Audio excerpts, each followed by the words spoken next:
मेरा वीज़ा आ गया था। जब उसे ये बात पता चली तो वो बहुत रोए जा रही थी और बार बार मुझे यही कह रही थी कि प्लीज़ मत जाओ यार। मैंने ये हमेशा दुआ की है कि तुम कभी मुझसे दूर मत जाओ यार। मैं मर जाऊंगी, मेरा यकीन करो कि मैं सच में मर जाऊंगी। फिर मैंने उसे समझाया कि अरे यार, कुछ वक्त की ही तो बात है, मैं वापस आ जाऊंगा और हम शादी कर लेंगे। वो मुसलसल रोए जा रही थी और उसकी आंखों में आंसू रुकने का नाम ही नहीं ले रहे थे। और फिर उसने मुझसे एक और सवाल किया कि तुम मुझे वहां जाकर भूल तो नहीं जाओगे। मैंने उसके सर पे हाथ रखा और उसे ये कसम दी कि मैं जिंदगी की आखिरी सांस तक तुम्हारा रहूंगा।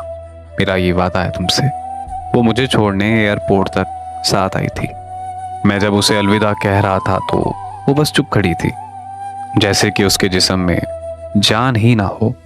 मेरा उसे देख के हौसला मुकम्मल तौर पर टूट रहा था, लेकिन मुझे जाना था।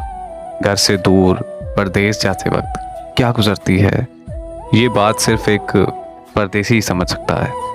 मैं जहाज तक पहुंचते पहुंचते मुकम्मल तौर पर टूट चुका था और मुझे ये महसूस हो रहा था कि जैसे सब कुछ पीछे छूट गया। और जब उसने अपनी पसंद की शादी किसी और से कर ली है तो अब उसकी वो बात मुझे बड़ी याद आती है कि बाहर जाकर मुझे भूल तो नहीं जाओगे। और फिर वो बात के दुआ करती हूँ कि अगर तुमसे दूर जाऊं तो मर जाऊं।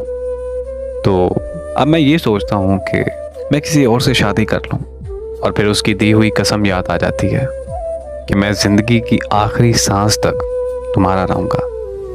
फिर आंखें नम हो जाती हैं और फिर मैं कोसने लगता हूँ अपनी तकदीर को कि परदेश और हिजर मेरे हिस्से में ही क्यों।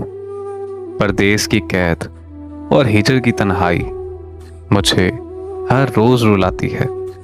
मेरी कैद तन्हाई अब हर रोज मुझसे ये कहती है कि मैंने तुम्हारी जान लेनी है और फिर एक दिन मैंने ये बात मान लेनी है।